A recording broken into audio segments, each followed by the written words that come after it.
Let's talk photography. Hello, everyone.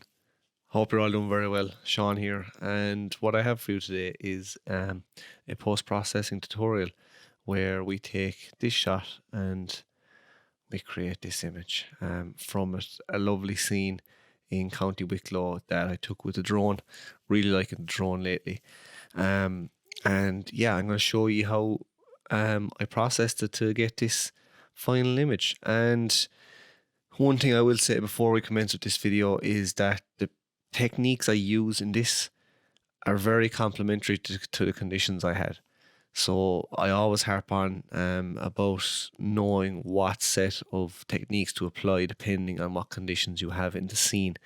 So, for example, these set of techniques would not be very well suited to, let's say, a long exposure blue hour shot where you have a very even palette of light and colour. These techniques are suited to a scene where you have a strong light source and a main subject which that light is hitting. Okay, so just bear that in mind. That's not really something you can learn out of a book.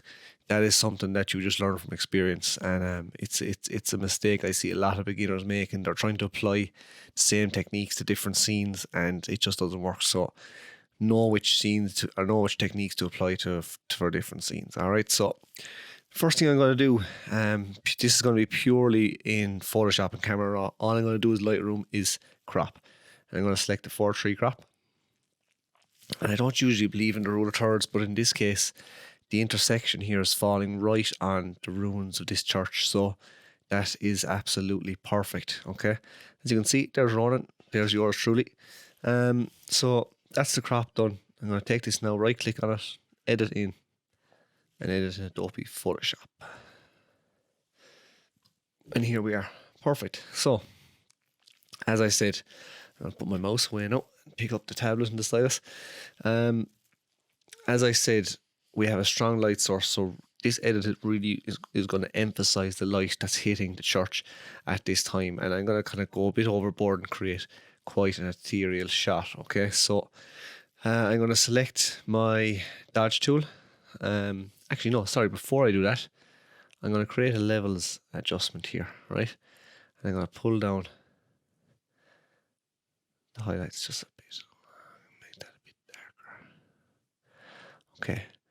And this is the beauty of doing adjustments in Photoshop. Every time you do a layers or a curves adjustment or anything like that, you get a white mask over that. So if I press B for paintbrush, and if I select a paintbrush and I make it black, I can paint out that effect, okay? And basically what I'm doing straight away is I'm creating a kind of a vignette that I want to draw the eye, okay, straight to this church. I'm going to paint back in that light there. Because I don't want my eye wandering over here. Don't want the eye wandering down here or down here. I want it going straight to this church, because that's the first thing I'll do. All right. Now, we just put them onto one layer. So Shift, Control, Alt, and E. And I'm going to select my dodge tool, and I'm going to select the midtones. I'm going to paint in quite a bit of light. Now, there is already light present here. As you can see, there's light there, light there. Don't try and create light where light doesn't exist, if that makes sense. That will just look unnatural, okay? No, but here I did have a bit of light to play with. I waited till the light hit it. Now, it's not easy to wait. It's different when you have a camera.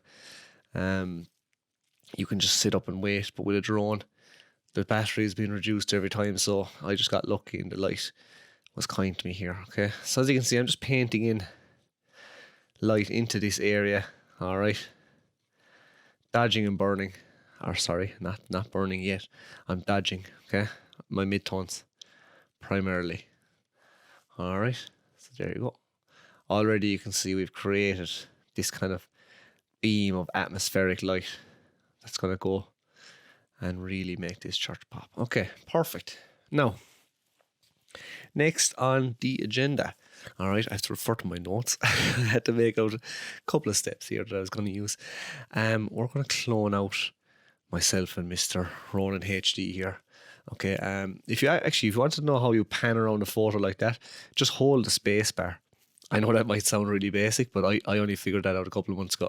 It's really handy. So hold the space bar and you can just drag all around the image.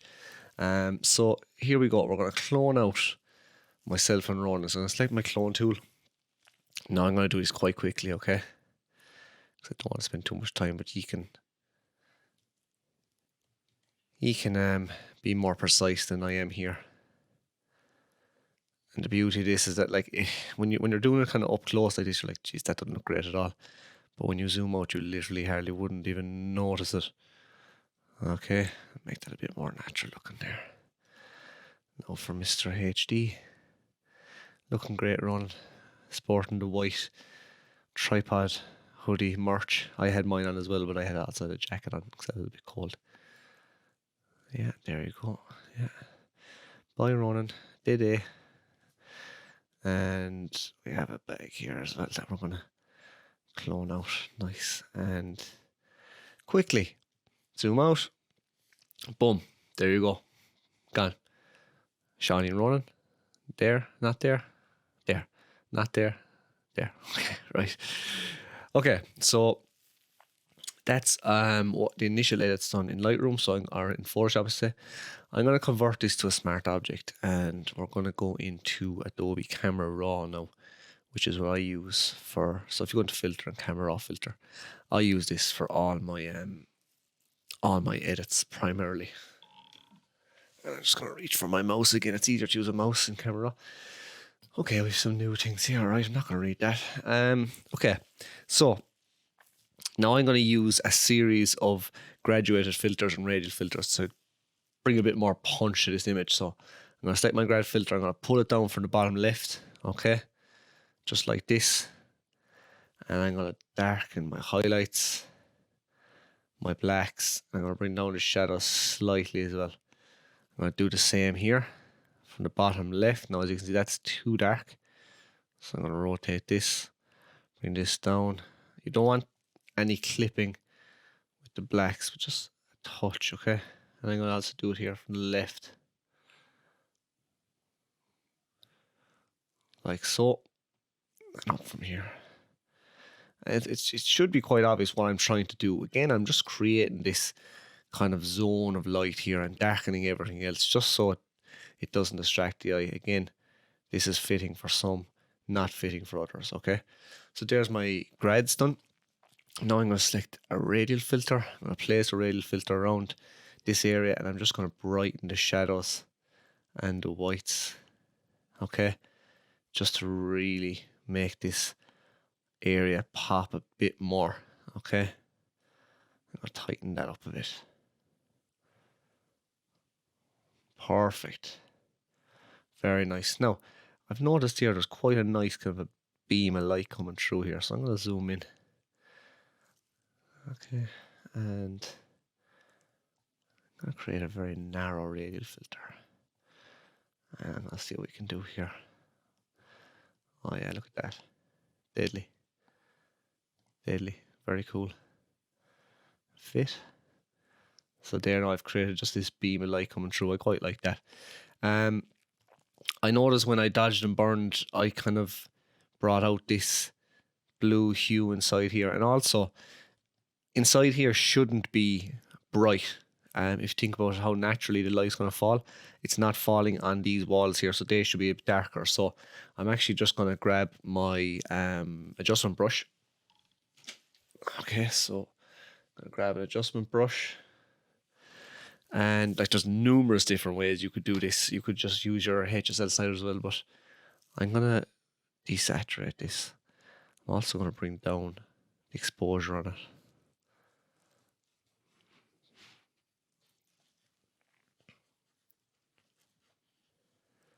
I'm just taking that blue kind of a hue out of it. And I'm also darkening that area because technically there's no light hitting there, so that should be a bit darker. Same for this wall here. Do you know, you have to understand how light interacts in different ways with objects in the scene. And basically that'll make it look natural. So like, even see inside here, this wall, no light's going to be hitting that. And by doing this, you're actually creating and this main wall back here, you're actually creating contrast in the scene, and you're creating a natural play of light, basically what the human eye sees. Do you know what I mean? As I said at the start, don't create light where light doesn't exist. That just looks unnatural. Okay, and the back of this here, no light would be hitting that. And we're effectively dodging and burning here as well. I mean, there's so many different ways you can dodge and burn. So many different ways. Okay, that's really nice. I'm delighted with that now. Okay, back we go. Look how natural that looks now. We have emphasized those areas of light even more. Okay, perfect. Really happy with that. So the next thing I'm going to do is I'm going to go into my HSL sliders. Again, this is all personal preference as well, I should probably say. And I'm going to up my yellows and up my greens. Okay. Darken the blues slightly, just bring down that corner there to the left. All right. Perfect. There you go. Okay. And I think that's kind of all. I'm going to add a bit more punch, a bit of vibrance, and a bit of warmth as well.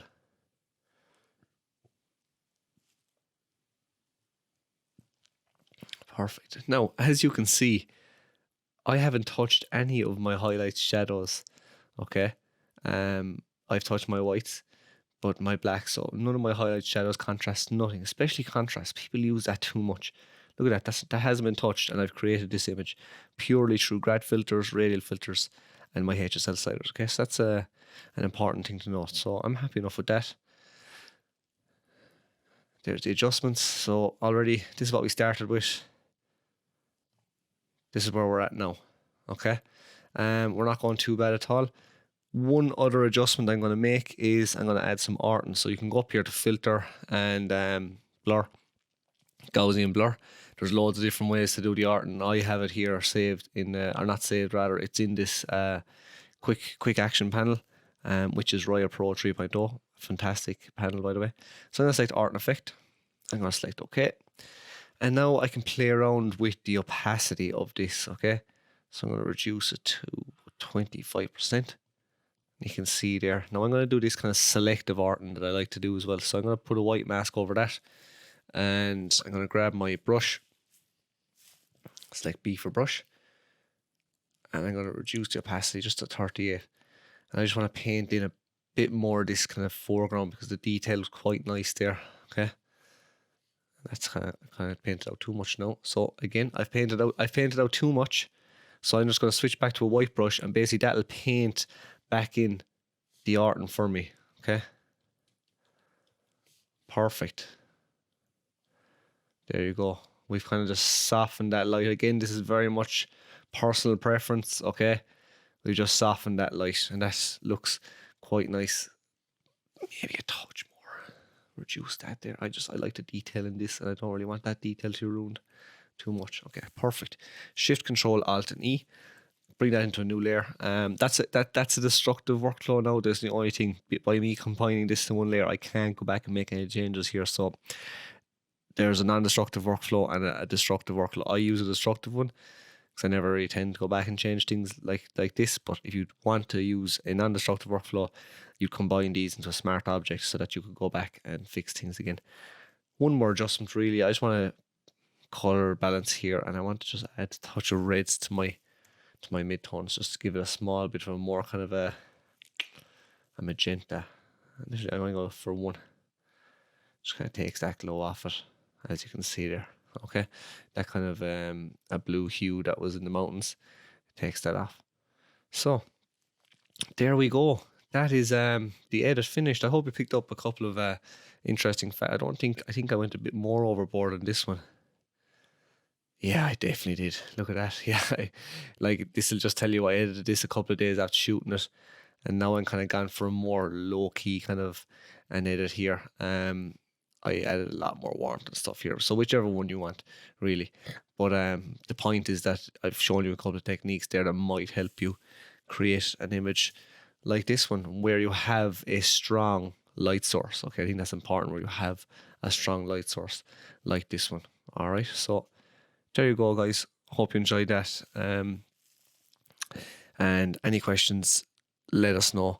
And yeah, we'll talk to you soon.